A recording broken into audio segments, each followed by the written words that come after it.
Whew. I think the student body is taking their philosophy to heart. It makes them come off a bit stiff, though. I see. Sensei, don't a lot of regulations seem unreasonable?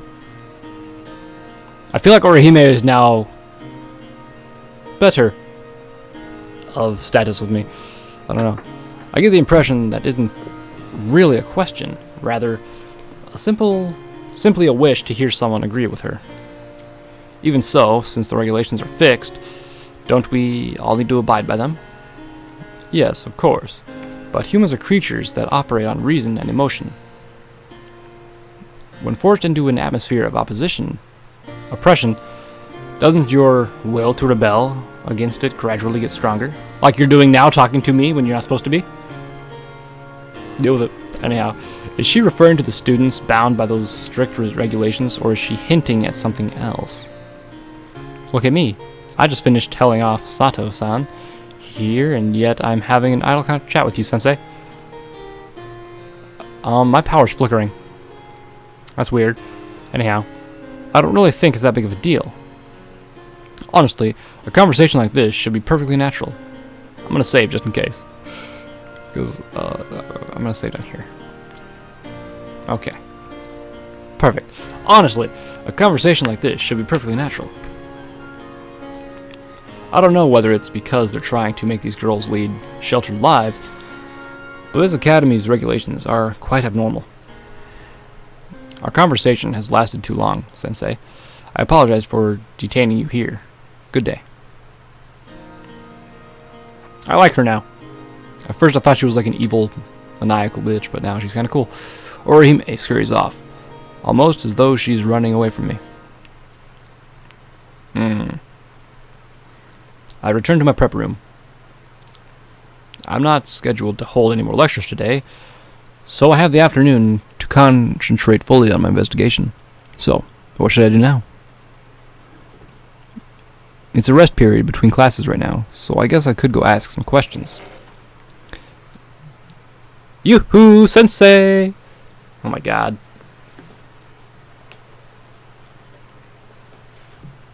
What does she want? And she has a fucking heart in a speech bubble. Aw, that's so cute. The door whips open and Tojiko comes in. What's up, Tojiko? Don't call me Tojiko!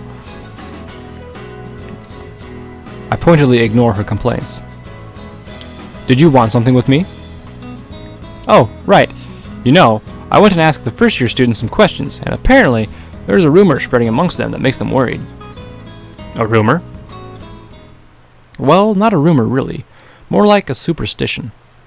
And so, Tojiko's story begins. So it goes like this. If you carry a black egg around with you, and it doesn't break, your wishes are granted. But, if it does, the Black Madonna will come and kill you. The black egg. Is that the same as the thing that was stuffed into Kozumi Kei's abdomen? Huh? Did I do something? Hey Tojiko, is this only popular around this school? I don't know. I haven't asked any girls from other schools. First off, I don't even know how widespread it is. Did Nicho Zeno Yui and Imamura Haruka believe in it? Maybe. Maybe not. They're just a small fraction of the first years, after all. I see. A black egg, like the one retrieved from Kozumi Kei's abdomen. There might be some connection there to Imamura Haruka. If she was carrying around a black egg... What do you think, Sensei? Was I helpful? Yeah, you gave me some useful info, Tojiko. I told you not to call me Tojiko.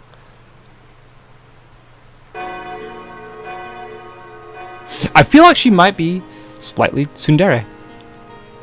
Slightly, ever so slightly. Don't fucking yell at me, cause she's not tsundere, goddammit. Or something like that, okay? Like, she has bouts where she hates me when I call her Tojiko. And stuff like that. I don't know. Maybe I'm misusing tsundere. Doesn't matter. Anyhow, classes have already started. Yeah. I go into the hallway and ponder things for a moment. Pondering. A schoolyard superstition about a black egg. I need to confirm this with somebody. Tojiko said it was popular among the first-year students, but Sato Ayumi didn't seem to know about it, or she forgot or misplaced it or something, I don't know. I don't really know any first-year students. I guess I'll have to go to the infirmary and try asking Nurse Nene about it. Excuse me. Boom. Tokasaka-sensei, is something wrong? I just wanted to ask you something. Oh, is it about your work? That's correct. Do you know of a rumor that's circulating among the first-year students regarding a black egg? No. What's it all about? It appears that if you carry this egg around with you, your wishes will be granted. That's a pretty common magic charm. However, if you break the egg, the Black Madonna will appear and kill you, or so the story goes. Wow. People like talking about that sort of stuff? It sounds like it's only a small fraction of the students. So she doesn't know anything either. It would help me out if she could discuss it. If she could discuss it with the students. Is it related to the case in some way? Not directly, at least, not yet. That's right, this black egg myth has nothing to do with the disappearance of Yui and Imamura Haruka. It is related to Kozumi Kei, but she's not a student at this school. However, Yui and Imamura are both first-year students. If I can find some common link between them and the egg, then everything will be investigating is connected. I'll try dropping a few discreet questions about the rumor. Alright, thanks. And sorry for the trouble. That's the bell. That is a bell. What's with the fucking birds on the fucking wall? Seriously. Like, I don't... Whatever. And what is this? Are those like generators, maybe? There's some cable there? I don't know. I feel like this room was just used as a storage place before I got here. Anyhow, it looks like all classes for today have ended. As much as I'd love to go home right now, I did make a promise with Toko. And she seems like the kind of person you do not want to break a promise with, because she will, like, devour your soul. Metaphorically speaking, of course. I've got no choice. Guess I'll put up with it. I'll have a smoke while I wait for her to get here. I could really use some coffee right now. Toko enters without knocking. Sorry to make you wait, detective. You're alone? I'd expect either Yukari or Mizuhara to be with her. I want to talk to you about myself, so it wouldn't do to have other people keeping me company, would it? Talk about yourself? What the heck is she going to say? Have you made any progress on my request? Toko starts by firing off a question. Request? Right, you wanted me to find your true self. Don't tell me you've forgotten. I haven't, but I haven't been working on it either. You're probably busy with your real work, so I'll understand if you haven't made any progress on my investigation. Toko's voice is tinged with disappointment. That's why I plan on giving you some more information today, detective. Information, eh? No matter what she tells me, my other issues are still going to take priority. Maybe. Hey, do the words black egg ring a bell to you? Black egg? Aren't those the Ozen eggs from Hakone Black? Looks like Toko doesn't know about it either. Hey! Is that a... Yeah, no? I thought she might have made a Shugo Chara reference, but don't worry about that. Great anime too. Anyhow. Oh, that's right. It said that if you eat Osen eggs from Hakone, your lifespan will be increased by 7 years. Could you buy me 5 or 6 of them? Why did you want 5 or 6, and specifically that number? 5 times 7 is 35, and 6 times 7 is 42. So she wants her lifespan to be increased by that much. Perhaps you have to eat them every day. Listen, you. Our conversation is derailed. Fine, I'll listen to what you have to say. After all, she's my client. Okay, tomorrow's a day off, right? I'd like you to come to my house. What's this all about? If you're going to find the real me, then having you get to know me is the best way, right? I think this will give you a clearer impression than simply talking to you.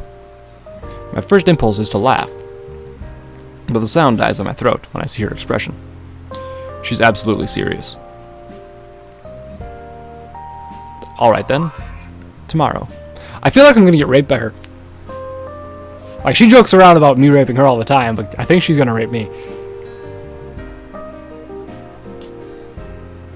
Yeah. Okay. Well, I'll start waiting for you in front of Kujiko Station around noon. Toko stops at the door. Oh, but if you're busy, you don't have to force yourself to come. I won't mind, okay? Oh, she looks so sad there. Don't worry, it's fine. Thanks, Tokosaka-sensei. And now she looks relieved. Toko bows slightly, then leaves. What did my notebook update with? I made a promise with her to go to her house, where I will promptly get raped. Toko bows slightly, then leaves.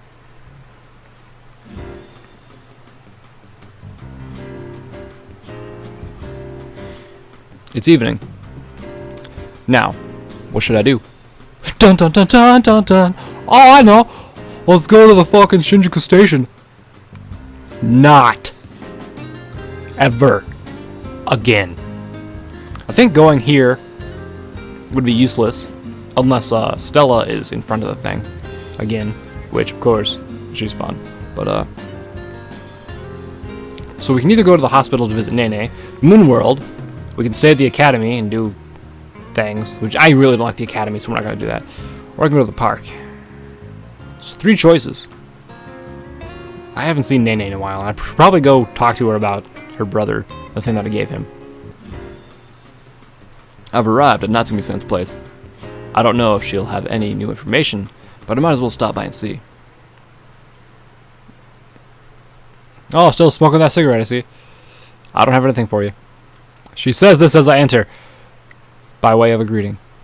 Ah, okay. Well, I'll be going then. Hold it, Tokosaka-sensei. I'm sorry, I was used to saying sensei. I tried to run away, but it looks like it's not going to happen. And the music has picked up. Shit. What are those? That looks weird. Strange as it may seem, I'm pretty busy, so... It certainly doesn't look that way. Why don't you at least stay for some treats? Well, alright. Giving up, I sit down on a chair. Usame-san cheerfully brings over a small box. Nana-chan was here earlier. She said she had a gift for me and brought that over. Is that Takoyaki? Yami-chan's favorite treat. Yes! I wouldn't call them delicious, but they're plenty edible. Saying this, Natsume-san cheerfully jabs one with a scalpel. What are you doing? Here you go. Open wide. Don't point that scalpel at me, please. That's damn dangerous. But more importantly, is that scalpel is the one I've been using for autopsies. Fuck. You can't be serious. It's brand new, so don't worry about it. Natsume-san bites the Takoyaki off the blade with precise ease. I get the feeling she uses it like this on a daily basis. She eats with the fucking scalpel she cuts bodies apart with. It's kind of hot. Anyhow, well, I'd love to believe otherwise. What's the matter? You're not going to eat any, Tokosaka-san? By all means, you can have them. Really? Thanks! They were yours to begin with. Natsume-san pops the takoyaki into her mouth, one by one. Damn, come to think of it, why did you become a coroner? Unexpectedly, a question slips out of my mouth. Oh, you want to know? No! I think we just stepped on the landmine, guys. There's a sparkle in her eye that wasn't there before. Shit, we did. Is she wearing a monocle? I thought she was just missing an eye. I guess there's a monocle. That's cool! Anyhow, I disturbed a hornet's nest. I'm scared, but I don't want to hear about this. I'm scared, but I don't want to hear about this. I want to hear about it. Please tell me about it. I muster my resolve. Well, the reason I started this job is pretty simple. It seemed interesting. You seem interesting with your monocle. That's it? After all that tension, now I feel like an idiot. There's other reasons, too. This is the only job where you get to legally hack up other people's bodies, you know? When you say that with a smile on your face, it's pretty damn scary. But nobody gets brought in here but sinewy old geezers, you know? Still, it's worth it. Since recently, I got to cut up some young ladies. Oh my god, she's so cool! It's harder and harder to view her as anything but a criminal. This is Tokyo, isn't it? And yet all the medical examiners in the city, they brought the victims here. Well, her skills are undeniable. Ah, that's right. I've got something I need to talk to you about, Tokosaka-san. Natsume-san adjusts her posture and then begins. What is it?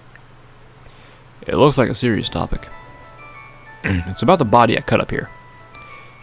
It ended up being looked over one more time at the forensic hospital. Why is that? There's got to be a reason that they went out of the way to examine it again. It looks like they had a problem from the results of my examination. Apparently, they were redoing it with a fingerprint test. On which corpse? The first, the dismembered one. Well, I figured there was no point, considering its decomposed state. Which means, there's a chance that it isn't Imamura Haruka?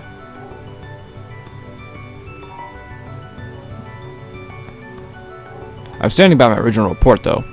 Still, it's their decision that becomes official. I see. If the corpse isn't Imamura Haruka, could it be Yui?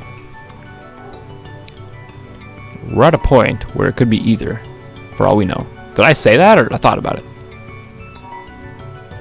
Saying that, Natsume-san just lets out a sigh.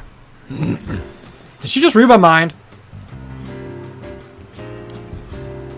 She's fucking scary, man. Really fucking scary. Anyhow. Moonworld or the park? Moonworld or the park? Moonworld or the park? The park's interesting because Toko lives nearby, but I'm going to see her soon anyway. So I think Moonworld would be my best bet. I've come to Moonworld. What can I say? Their coffee's to die for. I hope I don't have to die for it. The moment I open the door, I'm greeted with an uncommon sight. The hustle and bustle of a crowd. Mother of God. Ah, welcome. Hatsune turns her head to greet me as she runs around the cafe, a tray held in each hand. Wow, it looks pretty busy. Well, that's because a ton of customers suddenly showed up. I'm sorry. I'll have a seat ready for you soon. There's no need to rush. I haven't seen their business booming like this in a while. Kyoko? Space behind the counter is empty. I figured she'd be helping Hatsune attend to the customers, but I don't see her anywhere. Thanks for waiting, Tokosaka-san. Right this way, please. You? Where's Kyoko? Kyoko-san went off shopping, and as soon as she did that, all these customers... Now I see why she's all flustered. There's not much coffee left either. What do I do?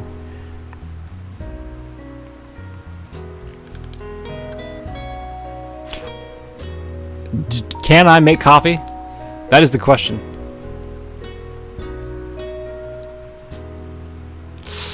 Helper? I'm a gentleman, that's what I do. I can't bear to watch this any longer. Emamiya-san, I'm gonna give you a hand. No, I can't let a customer do that. I'll be fine. I at least know how to brew coffee.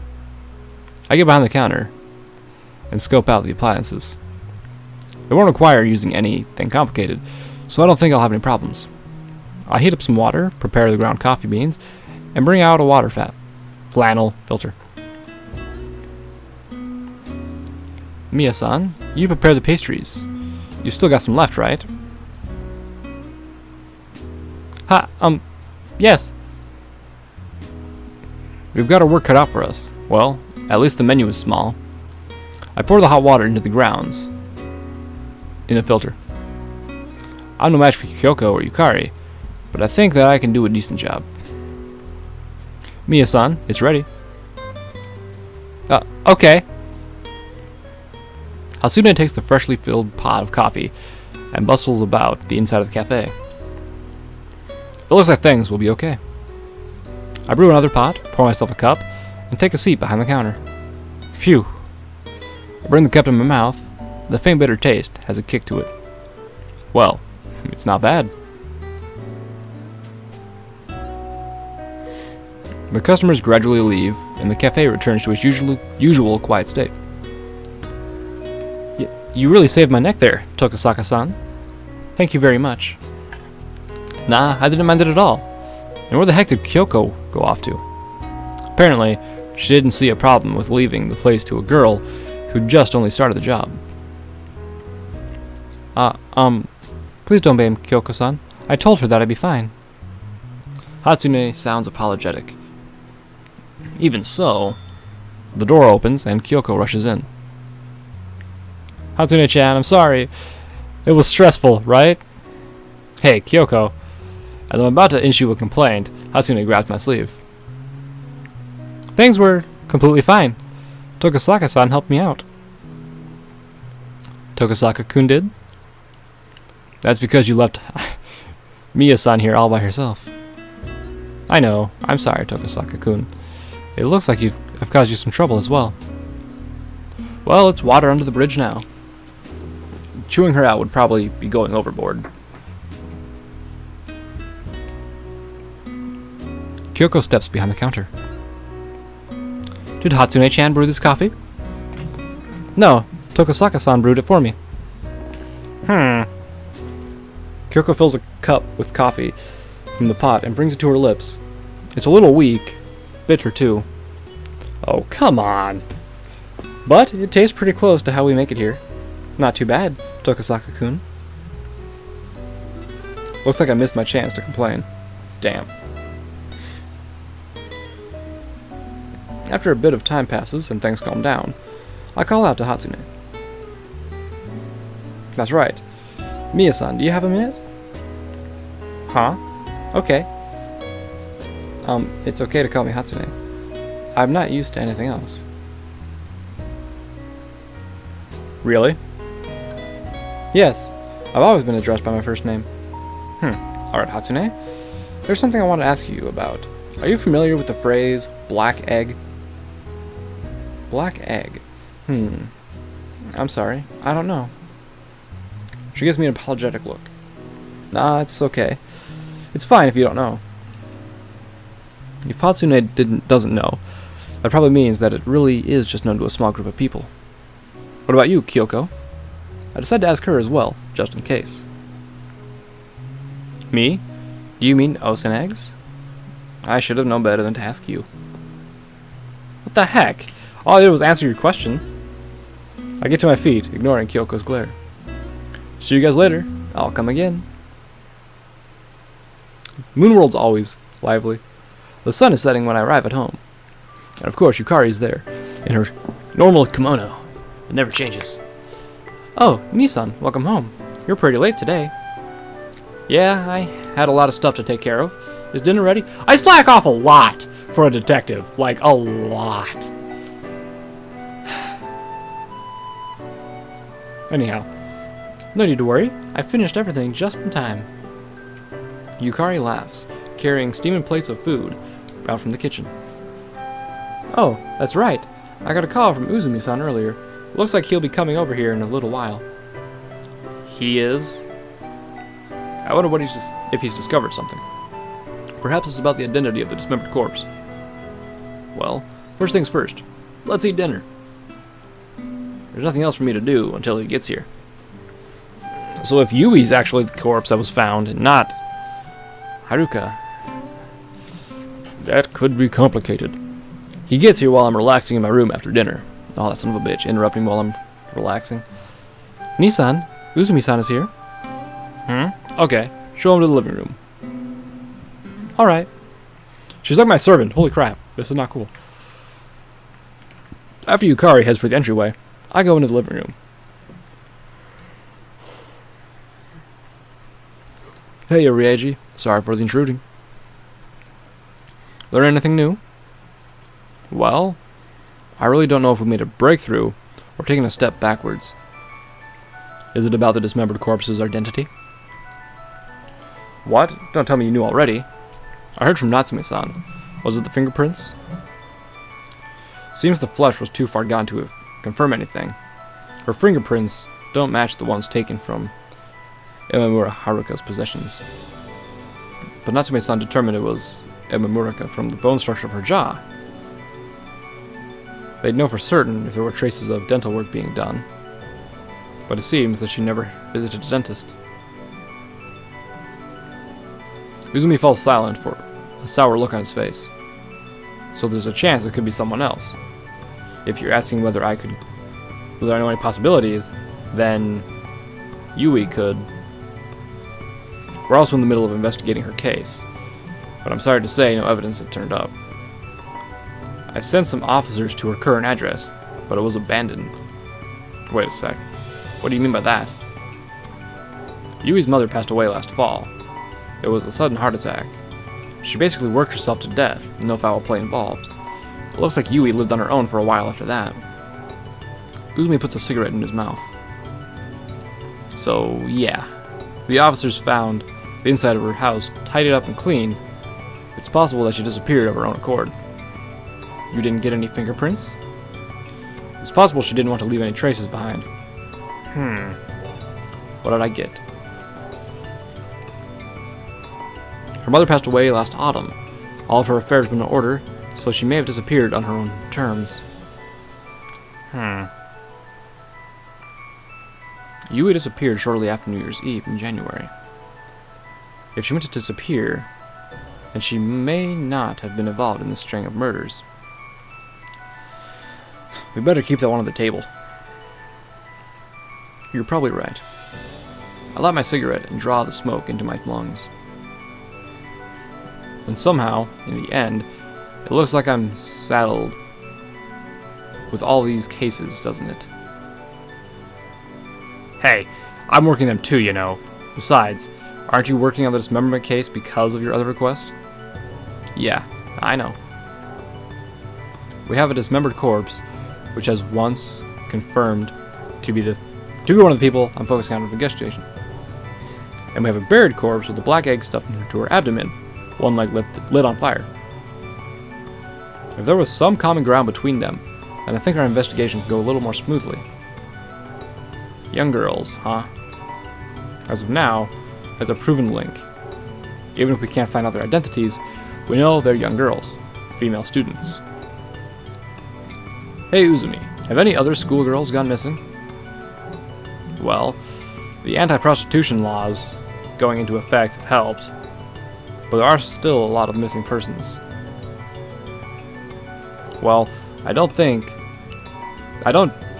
well, they just don't go to the red and blue line districts. There are the white line districts for the occupying forces as well. Naturally, those areas are a hotbed for crime. Hey, do you think these murders are going to continue? We policemen are working so that doesn't happen.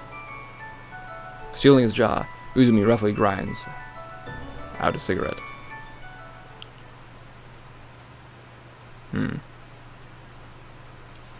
March 11th.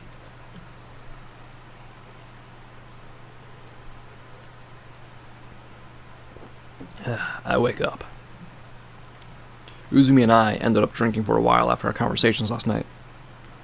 He didn't go home until it was nearly dawn. Thanks to that, it's already noon by now. Good morning, Nissan. Yeah, morning. It looks like you were up pretty late drinking. Were we noisy?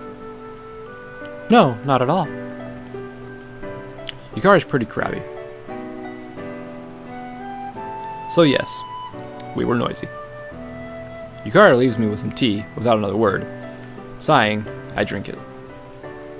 It doesn't feel like I'm hungover, at least. If I went out like that, there's no telling what that girl would say. Now, I check my watch and stand up. Oh, going to hole yourself up in the library? Nah, I'm headed out for a bit. I see. Have a safe trip.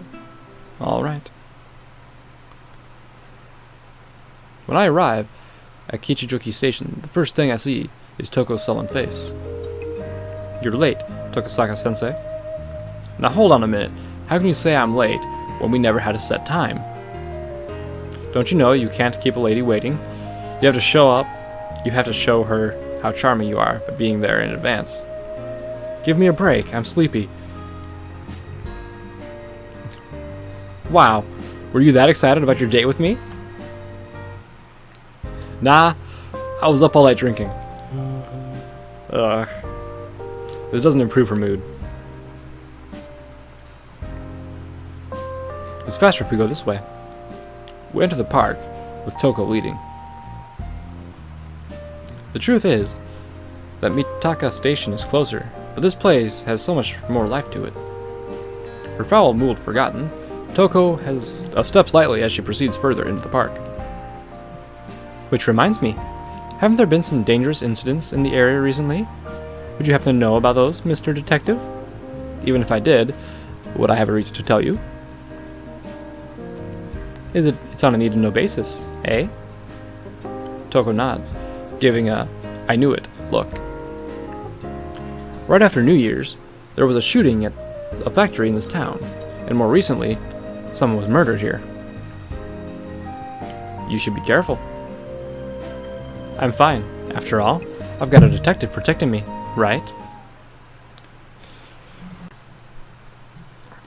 After leaving the park behind and walking along the Tamagawa Canal for a bit, we come to a nice house, built in traditional Japanese style. This is the Kuchiki residence. It's pretty big. Well, that's because my grandfather is the head of a hospital. This building has a clinic built into it as well. My uncle's working there at the moment. A clinic, too? No wonder it's so huge. Well, come on in, detective. After being shown to the tatami room, I sit down on a cushion. Could you wait here for a bit? I'm going to make some tea. Toko leaves the room. Without standing up, I survey the surroundings. There's a beautiful garden outside the window. The trees are starting to take on some color. I suppose the new leaves will be opening soon. This building looks pretty old. The area was bombed during the war. They were fortunate not to get hit. But now, at least, it's a quiet place. It's getting dark out, isn't it? Toko's returned. This is a nice place you've got. I guess so. Toko pours black tea from the porcelain teapot. We've also got some sponge cake. If you'd like. Sure, I might as well. Okay. I munch on a strip of cake while drinking my tea. There's an elegant air to the situation. Toko is chomping on her sponge cake with a toothpick. Chopping up her sponge cake. Okay. Don't play with your food. I'm going to eat it, you know. You sound like someone's father saying that. Oh, father. I guess I'm not far off from that age group. I don't know anything about my father. Toko sighs as she mutters this. My mother's out right now, but the only people that live here are myself, my mother, and my uncle. I don't remember anything about my father. Viewed in profile, her expression is somewhat lonely. Ah, right. It's not just my father. I don't remember a single thing from when I was little. Toko stares at me intently, as if this has only just occurred to her. So, that's the true self that you want me to look for? Yep, I guess so. Giving me an ambiguous reply, she inclines her head. I get the feeling that it's not going to be simple. It's more... Look, how do I say this? Well, it's not so strange that you don't remember things from your childhood. There was a war, after all. I wonder if that's it. Toko looks me in the eye. Those almond-shaped eyes of hers are usually full of determination, but right now, all I can think is that they're trembling with anxiety. So, it's your turn to tell me something about yourself, Tokisaka-san. Nah, there's nothing I can say that would interest you. That's not true. I really want to know. Like, why you became a detective and stuff. I bet it's some reason that I could never imagine. The unhappiness has vanished without a trace. Her eyes are back to their normal, cat-like aspect, brimming with curiosity. Sorry to let you down, but it's not a terribly exciting reason. I just took that path after I became a policeman. I can't imagine you as a policeman, Tokisaka-san. Really? Yep, that's because it doesn't mesh with your image when you're teaching. That's completely different. Toko giggles, smiling. Tell me, Tokisaka-san, are you glad that you became a detective? Do you mean, are there certain parts of my job that I enjoy? No, that's not it. I mean, have you ever thought, I'm glad to be a detective? Well, there's the good parts, and then there's the bad parts as well. At the moment, I think the bad aspects are slightly outweighing the good. I see. Like what, for instance? Toko leans forward, bringing her face closer to mine. When people die, it affects me in too many ways. That's probably because I only investigate brutal murder cases. When I was a cop, I was frustrated that the police couldn't do anything until after a murder had happened. But since I became a detective, it's been more of the same. If nothing ever happens, then you don't get any chance, or get any clients. I thought that detectives were those gallant figures that solved impossible cases, but that kind of stuff only happens in novels. Guys like Akichi Kogoro and Kinda Ichi Kosuke don't exist in real life. I don't know who those guys are. Even though detectives and police fight crime, they can't prevent it from happening. That's not even true. The police, only the police, can truly prevent crime. In other words, I'm always too late. Something happened when you were a policeman, didn't it? Yeah. I wonder why I feel like telling her about that. My lover was murdered back when I was a cop. I see. Toko looked into my face. What updated? That just updated now? Okay. Is that why you're lonely, Tokisaka-san? Unable to look her in the eyes any longer, I turn away. Ah.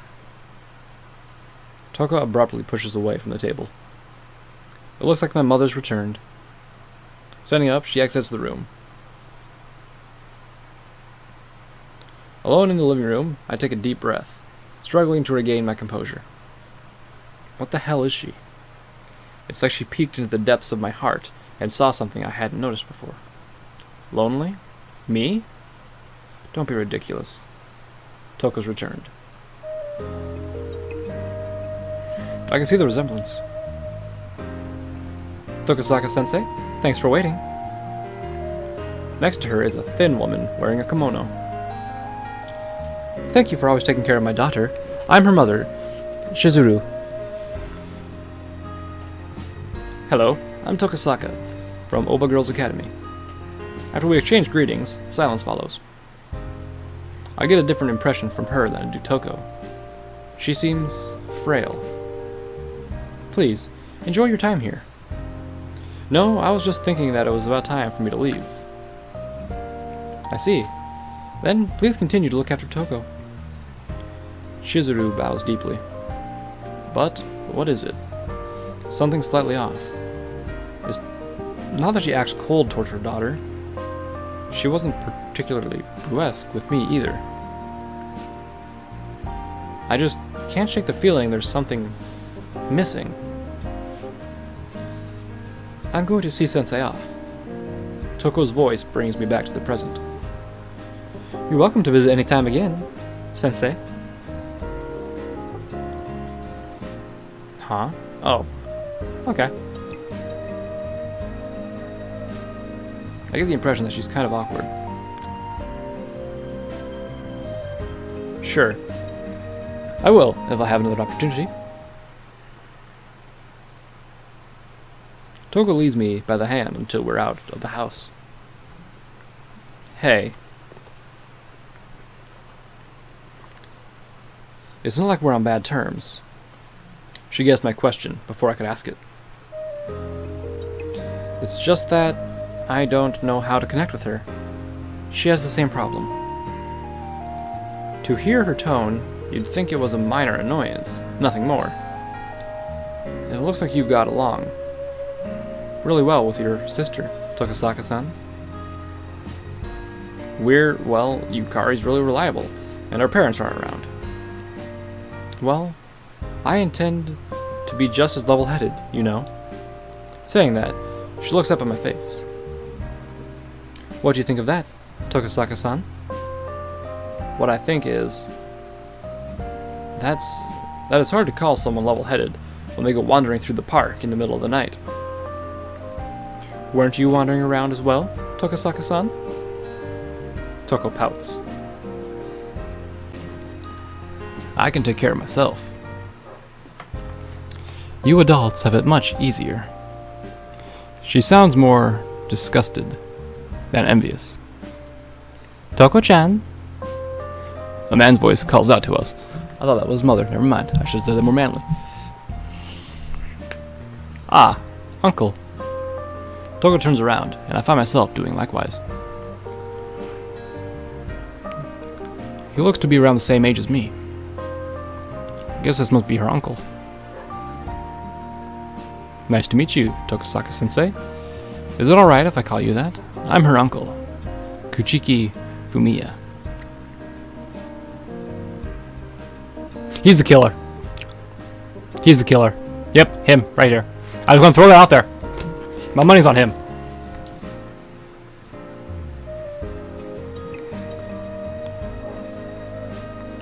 After politely introducing himself, he extends his left hand to me, which is covered by a glove. Sure, nice to meet you. I extended my right hand, but withdrew it, and accepted the hand he offered.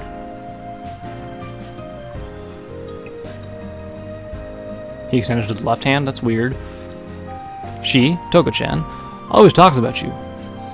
She's always going on about how this really interesting teacher has come to the academy, and... What have you been saying about me? Toko looks, very deliberately, looks away as I scowl at her. Uncle, are you finished at the clinic? Ah, yeah, but I've still got to sort these records, and there are some other things I need to take care of. He laughs weakly. This guy seems pretty worn out. Do you work at the clinic by yourself? Yeah.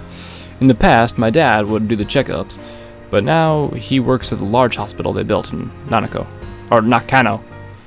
Nakano. I mixed up the word. I'm not really a fan of large hospitals. This place suits me better. Well, large organizations can feel stifling at times. Besides, I've got a patient here that I need to treat. Well, we can't be bothered in you any longer, Uncle. So I'll go see Sensei off. Toko suddenly grabs my arm. I'm fine. I can get back on myself, you know. Oh, it's no trouble at all. See you later, uncle. Please come again, Tokosaka-sensei. Leaving his voice at her backs, Toko drags me away from the Kuchiki house. Toko doesn't let go of my arm until we reach Inokashira Park. It's already dark. What's up with you all of a sudden? Hey, Tokosaka-san, could you not tell anyone what happened today? Toko doesn't try to meet my gaze. I'm a detective, aren't I? I've got no reason to be telling people details about my clients. She probably has a lot eating away at her, deep down. Not the least of which being her home life and her request to me. Ah, that's right. I know that. Toko nods to herself over and over, staring at the ground. I'll do my best to fulfill your request. I can't make any promises about when, though. Okay. Thanks, Mr. Detective. At last, Toko faces me and smiles. Ah, the moon's out. It's so thin. I guess she's noticed me looking upwards. Aren't you cold? I'm fine. This setup is quite perfect. As she says this, she snuggles up close to me.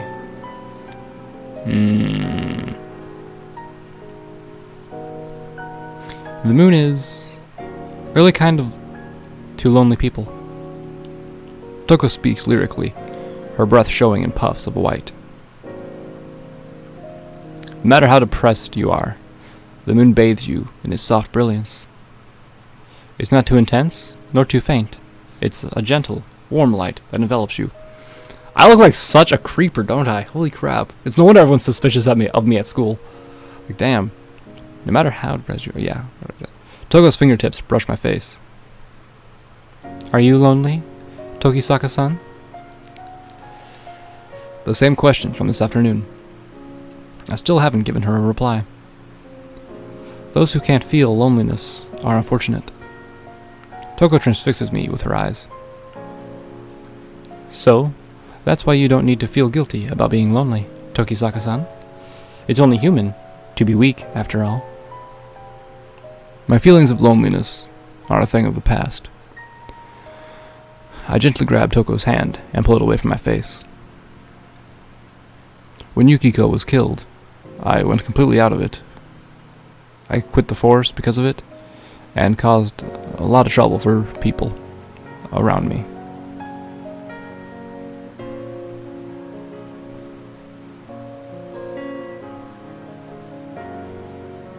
That was a pretty messed up time. Is the game being slow, or is that like how it's supposed to go out that fast? I don't know, weird. I spent several days just roaming the streets, chasing Yukiko's killer.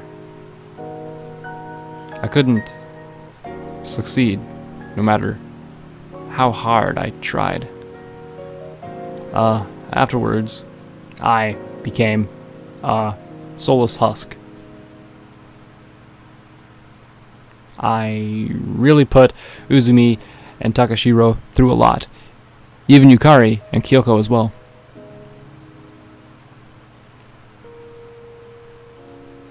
No matter how much I grieved, Yukiko would never come back to me. But I also realized that there were things I had to do. Since Yukiko wasn't coming back, there were things I had to take care of. You're strong, Tokisaka-san. Toko's looking downward. Her voice comes out, weak and hoarse. I'm still not strong at all. The pain of losing a loved one will always stay with me. But I don't want to use that as an excuse to shut myself away in a shell. See? That's strength. I've always been trapped inside a shell, but you know?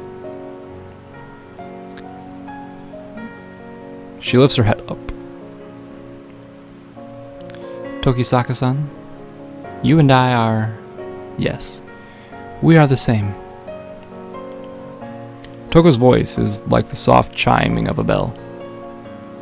I know in my heart that I do not truly belong in that place because I'm... Abruptly, she stops mid-sentence. Because? No. It's nothing.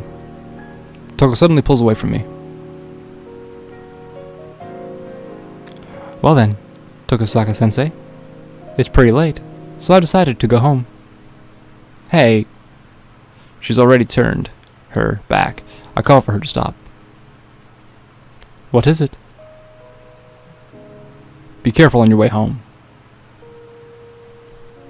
When I see her eyes, they're the only words I can find. Okay.